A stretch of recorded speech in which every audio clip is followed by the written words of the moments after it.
Confidências de hoje recebe o grande historiador americano Robert Darnton. Olá, Robert, bem-vindo ao nosso programa.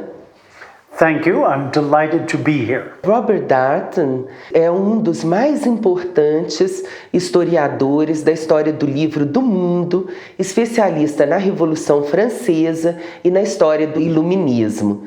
Realizando o sonho do Iluminismo da República das Letras, ele criou a Digital Public Library of America, que ele discute nesse livro, que é um esforço de democratizar o acesso a todos os conhecimentos, polemizando com o Google, que tem o mesmo objetivo, mas com fins comerciais. Em seu último livro, Censores em Ação, ele fala também sobre o perigo do Estado americano ter a posse de todos os conhecimentos sobre os indivíduos disponibilizados hoje através do Google e do Facebook. Robert, quais foram as mutações mais importantes da cultura escrita no mundo ocidental? Foi o nascimento do Códex?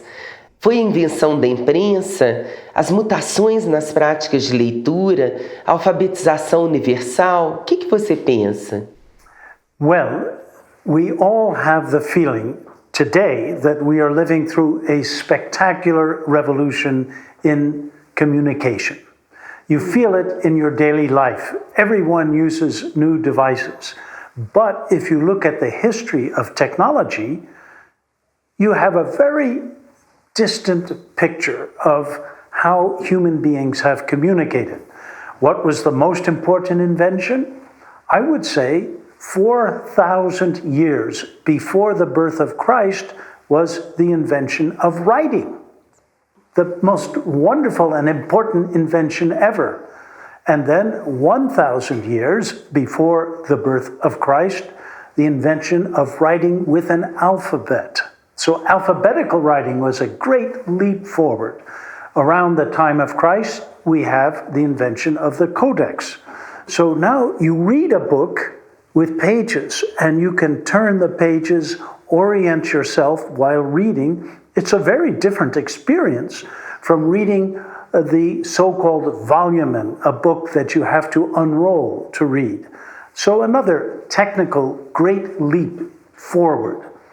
Around, well, we know exactly 1455 to 1456, Gutenberg produced the first major book from movable characters, the invention of printing.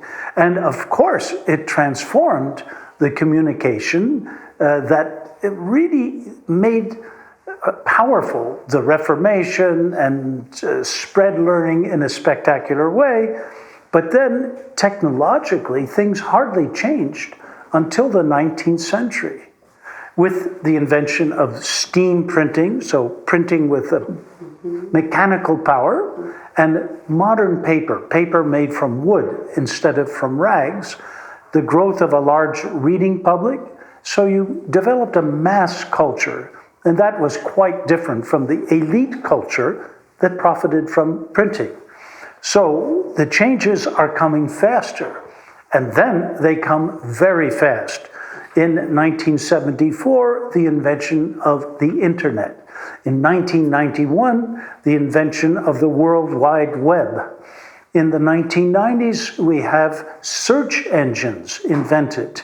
And after that, we have what's called reference rating, what Google does, and social media, and. So the pace of change has got faster and faster.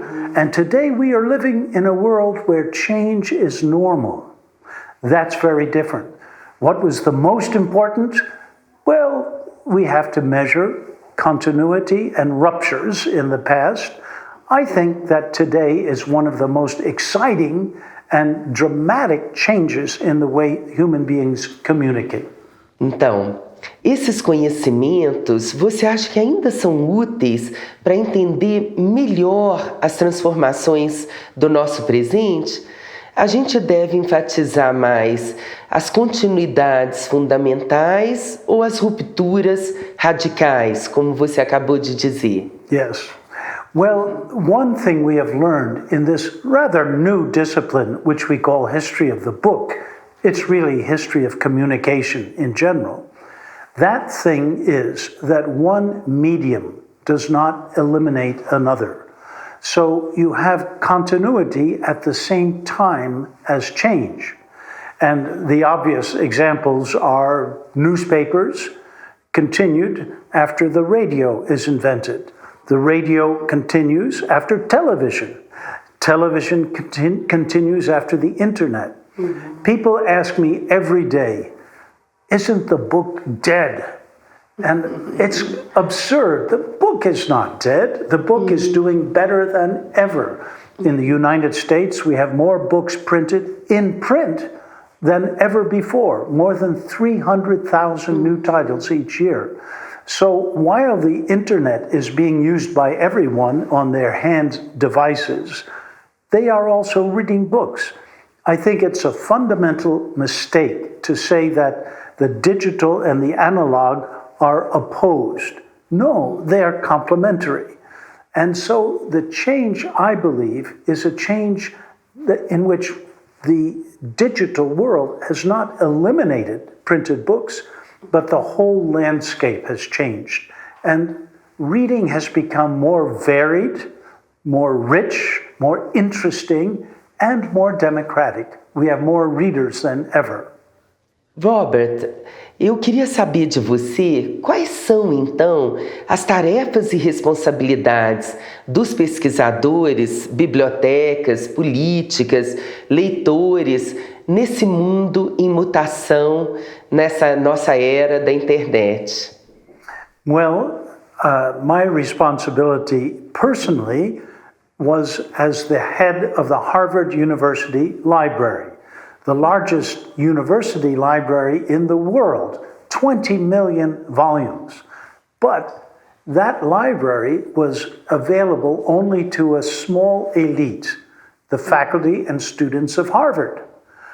I thought we should open up the library to everyone else, that we should share our intellectual wealth. And these intellectual riches have been built up at Harvard since 1638. So generation after generation, a stock of knowledge has accumulated. How to open it up to the world? Well, in the time of the founding of the American Republic, there was an ideal that the printed word should spread knowledge and you should have an educated citizenry. So printing was part of the creation of the American Republic. Robert, os conceitos de autoria, literatura, copyright, propriedade intelectual, tal como a gente concebeu no século XVIII, eles são ainda relevantes para esse nosso tempo dominado pela internet? Well, of course, everything is changing all the time. And I think it's quite correct to say things came together in the 18th century to create what we call literature. We thought it existed always, but it didn't. It's a historical moment. So copyright produces a new idea that writers have property in what they write. It's quite new. It began only in 1710 in England, in 1790 in the United States, and at the same time, the respect for authors, even the cult of the author grew, and authors were considered geniuses or very important personages. The notion of literature as a canon of great writings also developed. But in the 15th, 16th centuries, and most of the 17th centuries, that was not true. People spoke about letters, but not about literature. Now today, I think that we are entering into a different period. Of course, many people say the author is dead. I don't think authors are dead, but the concept of authorship is quite different because you have teams preparing books, and you have collaboration. And of course, you have books that are both digital and printed. One of my last books was about street songs in Paris. You can read it in print, but you can hear it over the internet because a friend of mine recorded the songs. So the experience of reading is also an experience of hearing the past, not just reading about it. New opportunities have opened up in all kinds of ways.